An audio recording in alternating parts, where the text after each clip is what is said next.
नमस्कार, मैं हूं सोनिया और आप देख रहे हैं।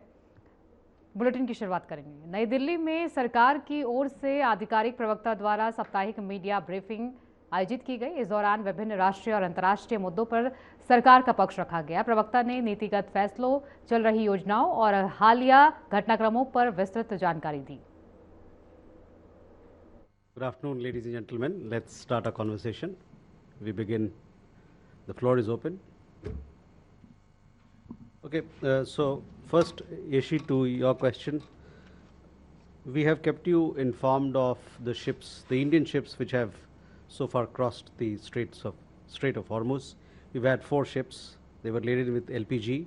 They have arrived in India. They safely crossed the Strait of Hormuz few days back.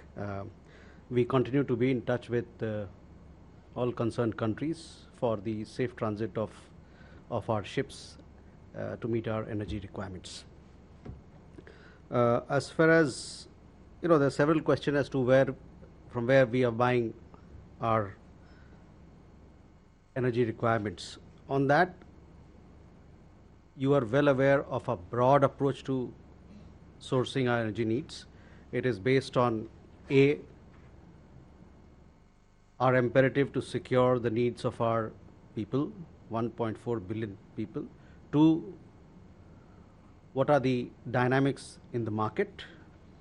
And 3, what is the global situation all? So these 3 issues or conditions are vital for us to take our decisions in regard to sourcing, and it continues to be the case. As far as specific issues where we are buying our oil from, X country, Y country, on those I think it's better that you take your question to the Ministry of Petroleum, because they'll be in a better position to answer. Siddhant, your question on the tweet that you mentioned. We are all aware of the terrible atrocities that was committed by Pakistan during Operation Searchlight in 1971. The genocide involved systematic and targeted killing of millions of Bangladeshi people, innocent people, and mass sexual violence against women.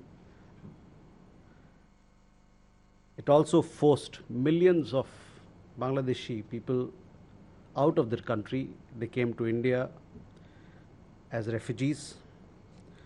These atrocities, needless to say, it shook the conscience of the world at large. Pakistan, however, remains in denial to this very day of its crimes. We support Bangladesh in its desire for justice.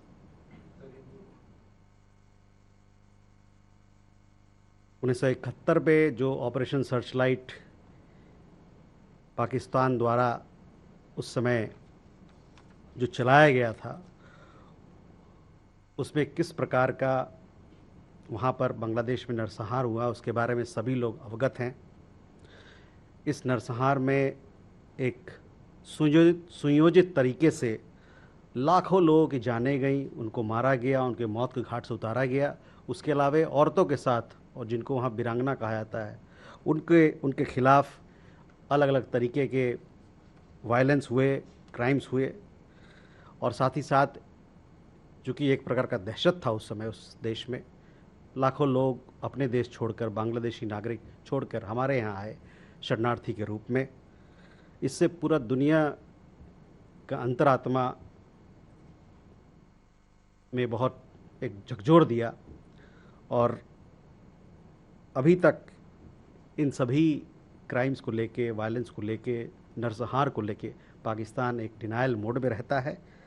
हमारी तरफ से हम बांग्लादेश को support करते हैं कि उनकी जो ये न्याय मांगने की और न्याय मिलने की जो उनकी चाह है, उसके लिए।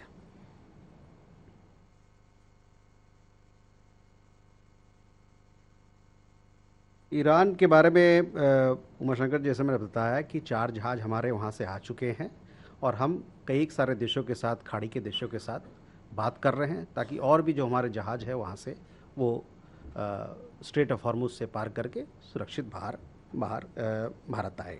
तो अभी तक तो यही है, इसके आगे मेरे पास विशेष कुछ कहने को नहीं है। ब्रह्मप्रकाश जी, आपका सवाल भी वही था। देखिए, जहाँ तक ऊर्जा सोर्सिंग का सवाल है, हमारा जो हमारा सोच है, हमारा अप्रोच है, उसके बारे में मैंने आपको बताया अभी। तो बाकी विशेष कि हमारे तेल कहाँ से आ रहा है, किन किन देशों से आ रहा है, इसके बाद मेरे पास विशेष जानकारी नहीं है। इस विशेष जानकारी के लिए आपको जो पेट्रोलियम मंत्रालय है, तेल मंत्रालय, उनके पास जाना पड़ेगा। एनसीआर की कनेक्टिविटी को बढ़ावा, जेवर स्थित नोएडा हवाई अड्डे की सौगात। तो ये बड़ी जानकारी आप तक पहुंचा रहे हैं। हवाई अड्डे के पहले चरण का कल होगा उद्घाटन। एनसीआर की कनेक्टिविटी को बढ़ावा मिलेगा, जेवर स्थित नोएडा हवाई अड्डे की सौगात मिलने जा रही है। हवाई अड्डे के पहले चरण का कल होगा उद्घाटन। जेवर स्थित नोएडा हवाई अड्डे की सौगात नोएडा वासियों को मिलने जा रही है, तो कल होगा इसका उद्घाटन। ये बड़ी जानकारी आप तक पहुंचा रहे हैं। एनसीआर की कनेक्टिविटी को अब बढ़ावा मिलने जा रहा है। जेवर स्थित नोएडा हवाई अड्डे की सौगात मिलने जा रही है। देशवासियों को हवाई अड्डे का कल उद्घाटन किया जाएगा, तो ये बड़ी सौगात मिलने जा रही है। बड़ी जानकारी आप तक पहुंचा रहे हैं। एनसीआर की कनेक्टिविटी को इससे बढ़ावा मिलेगा, तो जेवर में हवाई अड्डे की बड़ी सौगात मिलने जा रही है। कल इसका उद्घाटन किया जाएगा। ये तस्वीरें आपको दिखा रहे हैं जेवर स्थित नोएडा हवाई अड्डे की, जहां पर एक बार फिर देशवासियों को यहां पर बड़ी सौगात मिलने जा रही है। सीएम योगी आदित्यनाथ कल इसका उद्घाटन करेंगे, तो ये बड़ी जानकारी आप तक पहुंचा रहे हैं। ये तस्वीरें उसी हवाई अड्डे की है जिसका कल उद्घाटन होने जा रहा है। जेवर हवाई अड्डा नोएडा स्थित, इसका कल उद्घाटन होगा। उत्तर प्रदेश के सीएम योगी आदित्यनाथ ने गोरक्ष पीठाधीश्वर के रूप चैत्र नवरात्रि की नवमी तिथि पर गोरक्ष पीठ की परंपरा के अनुसार कन्या पूजन किया। नवमी तिथि के अनुष्ठान की कड़ी में गोरखनाथ मंदिर के अन्न क्षेत्र में आयोजित कन्या पूजन अनुष्ठान में सीएम योगी ने 9 दुर्गा स्वरूपा कुंवारी कन्याओं के पांव पखारे, उनका विधि विधान से पूजन किया, चुनरी उड़ाई, आरती उतारी, श्रद्धापूर्वक भोजन कराया और दक्षिणा उपहार देकर उनका आशीर्वाद लिया। सीएम ने परंपरा का निर्वाहन करते हुए बटुक पूजन भी किया। गोरक्ष पीठाधीश्वर ने सबसे पहले कुंवारी कन्याओं के पांव धोए, उनके माथे पर रोली, चंदन, अक्षत आदि का तिलक लगाया, दौरवा से उनका अभिषेक किया और माला पहनाई, चुनरी उड़ाकर एवं दक्षिणा उपहार प्रदान कर उनका आशीर्वाद भी लिया। उन्होंने अन्य क्षेत्र में सभी कुंवारी कन्याओं व बटुकों की श्रद्धापूर्वक से आरती भी उतारी। पूजन के बाद इन कन्याओं को मंदिर की रसोई में पकाया गया ताजा भोजन प्रसाद सीएम योगी आदित्यनाथ ने अपने हाथों से परोसा। आयोजन में आई सभी कन्याओं को पूजनोपरांत चुनरी, दक्षिणा और उपहार दिया गया।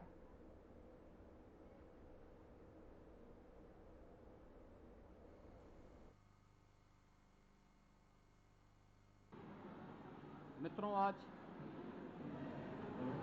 चैत्र शुक्ल नवमी है।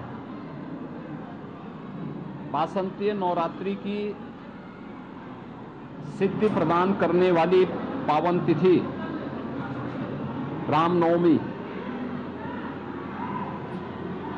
जगत जननी मां भगवती दुर्गा के 9 दिनों के अनुष्ठान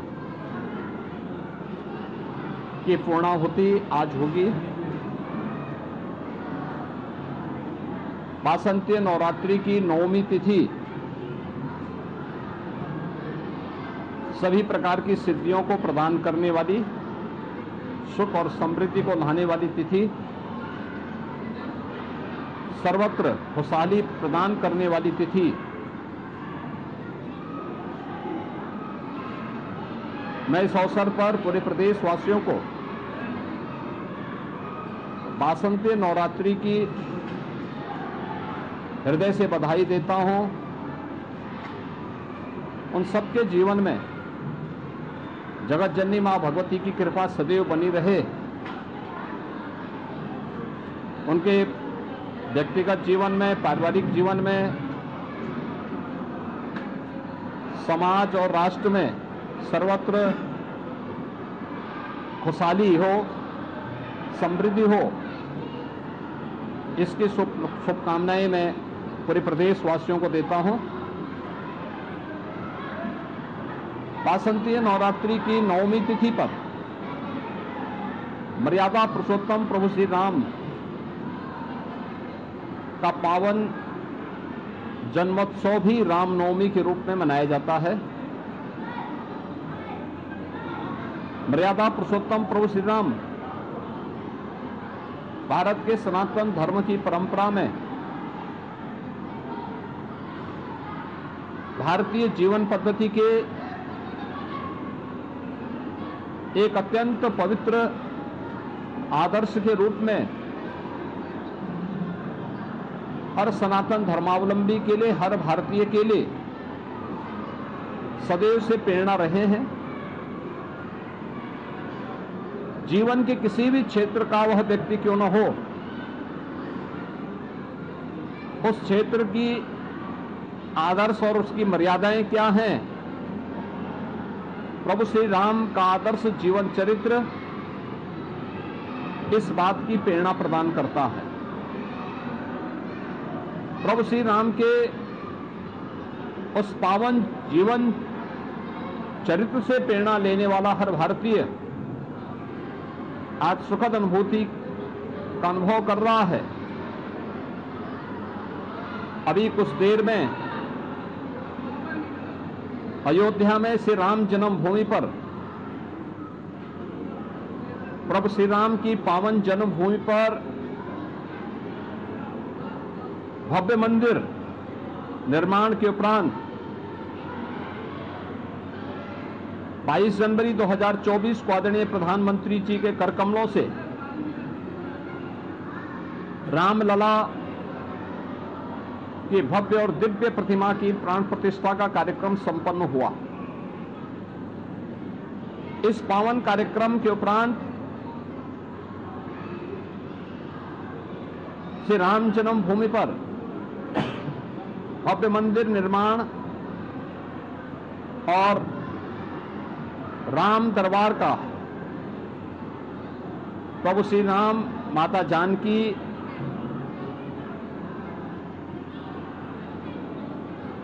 भरत जी, लक्ष्मण जी, शत्रुघ्न जी के साथ ही पवन सुत हनुमान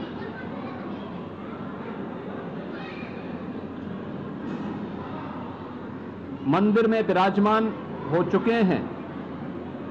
और अभी आपने देखा होगा कि इसी नवरात्रि की प्रथम तिथि पर यानी प्रतिपदा पर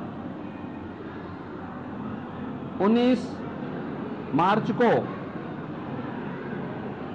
भारत की महामहिम राष्ट्रपति जी आई और उन्होंने राम मंदिर कार्य के परिपूर्ण होने के उपलक्ष्य में मंदिर के ऊपरी तल में, यानी जैसे आप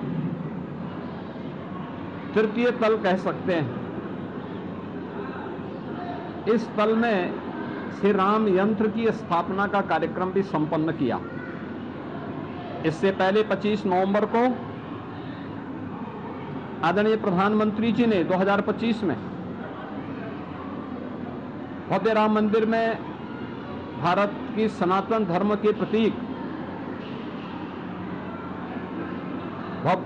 भव्य केसरिया ध्वज का आरोहण का कार्य भी संपन्न किया था। ये सभी क्रम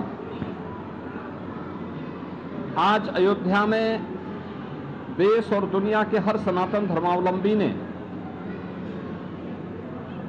उसे अपने भौतिक चक्षु से देखा भी है, उसका अवलोकन भी किया है,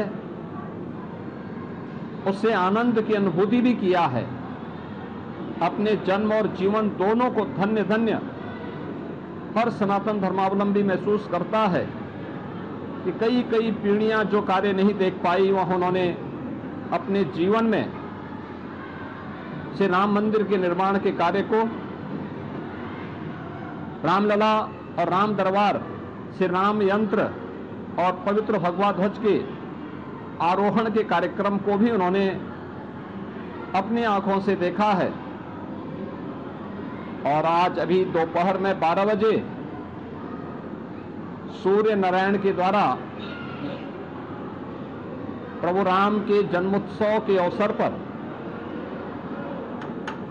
प्रभु राम का सूर्य तिलक का भव्य दृश्य भी देखने को मिलेगा। मैं इस अवसर पर पूरे प्रदेश वासियों को, हर राम भक्त को रामनवमी की भी हृदय से बधाई देता हूं। अपनी मंगल में शुभकामनाएं उन सब के प्रति व्यक्त करता हूं। ये सभी व्रत और पर्व हम सबको जीवन में संकल्पित होने और आगे बढ़ने के लिए प्रेरणा प्रदान करते हैं। वासंतीय नवरात्रि हो या शारदीय नवरात्रि, जगत जननी मां भगवती के 9 अलग अलग रूपों में हम उनकी पूजा करते हैं। नवमी की तिथि को कुंवारी कन्याओं के पूजन और उनको दक्षिणा प्रदान करने का कार्यक्रम भी संपन्न होता है।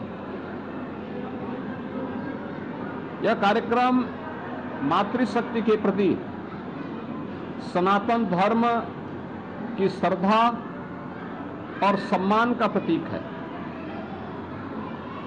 वासंतीय नवरात्रि और शारदीय नवरात्रि में मातृशक्ति के प्रति इस पवित्र भाव को ध्यान में रख करके ही आज प्रदेश में डबल इंजन की सरकार मिशन शक्ति के माध्यम से नारी शक्ति के सुरक्षा, सम्मान और स्वावलंबन के लिए मिशन शक्ति का कार्यक्रम संचालित कर रही है। आदरणीय प्रधानमंत्री जी की प्रेरणा से अनेक प्रकार के कार्यक्रम नारी गरिमा की रक्षा के लिए, उनकी सुरक्षा, उनके सम्मान और उनके स्वावलंबन के लिए पूरे देश में चलाए जा रहे हैं। प्रदेश में मातृ वंदना का कार्यक्रम हो, प्रदेश में चाहे वह मुख्यमंत्री कन्या सुमंगला योजना या बेटी बचाओ बेटी पढ़ाओ का कार्यक्रम, ये सभी कुशलतापूर्वक संचालित हो रहे हैं। इसके साथ ही प्रदेश के अंदर मुख्यमंत्री कन्या सुमंगला योजना हो या फिर स्नातक तक बेटी की शिक्षा की प्रबंधन की व्यवस्था, ये सभी कार्यक्रम कुशलतापूर्वक चलाए जाने के बाद ही सरकारी नौकरियों में भी हम लोगों ने उन्हें अच्छा स्थान प्राप्त हो, इसके लिए अनेक कदम उठाए हैं। उत्तर प्रदेश पुलिस बल में ही 20% महिला आरक्षण की व्यवस्था सुनिश्चित की गई है और उत्तर प्रदेश पुलिस बल में वर्तमान में 44,000 से अधिक महिला पुलिस अधिकारी और कार्मिक सफलतापूर्वक प्रदेश के अंदर इस अभियान को आगे बढ़ा करके महिला सुरक्षा और स्वावलंबन के कार्यक्रम को आगे बढ़ाने का कार्य कर रही है। प्रदेश सरकार और केंद्र सरकार मिलकर के जहां इस अभियान को आगे बढ़ा रहे हैं, वहीं राम राज्य की अवधारणा भी साकार हो। पिछले 11 वर्ष में केंद्र सरकार के मार्गदर्शन में, आदरणीय प्रधानमंत्री जी के मार्गदर्शन में गरीब कल्याणकारी योजनाओं ने 25 करोड़ से अधिक लोगों को देश के अंदर, 6 करोड़ से अधिक गरीबों को प्रदेश के अंदर गरीबी रेखा से ऊपर उठाकर उन्हें सम्मानजनक जीवन यापन करने के अवसर प्रदान किए हैं। प्रदेश में 2 करोड़ 61 लाख गरीबों को शौचालय प्रदान करने का मामला हो, 65 लाख परिवारों को मुख्यमंत्री और प्रधानमंत्री आवास योजना का लाभ प्रदान करने का हो,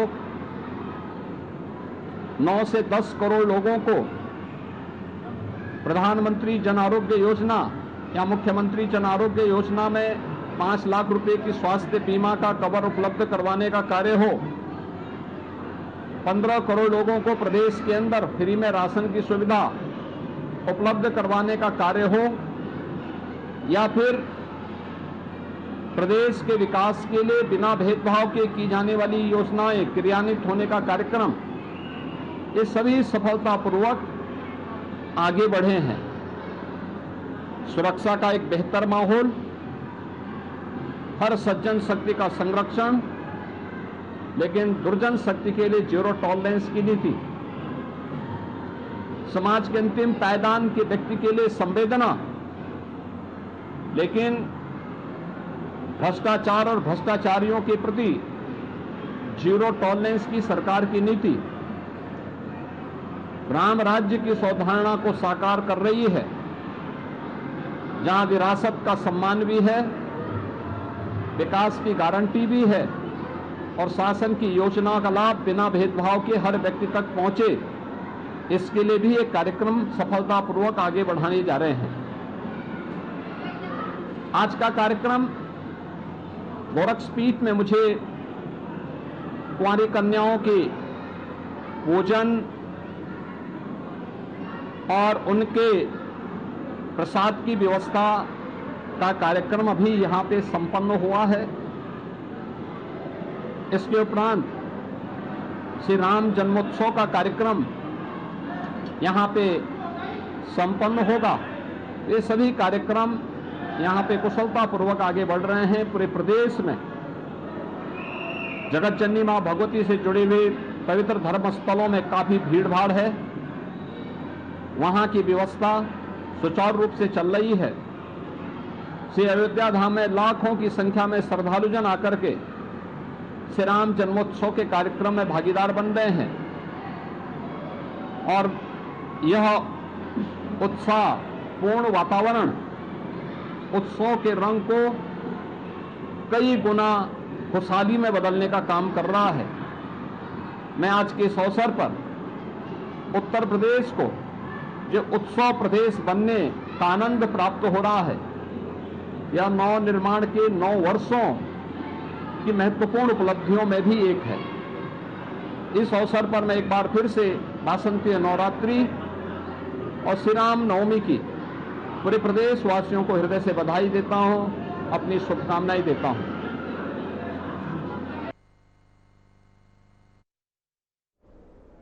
बुलेटिन में फिलहाल के लिए इतना ही। आगे की तमाम खबरों के लिए बने रहिए हमारे साथ।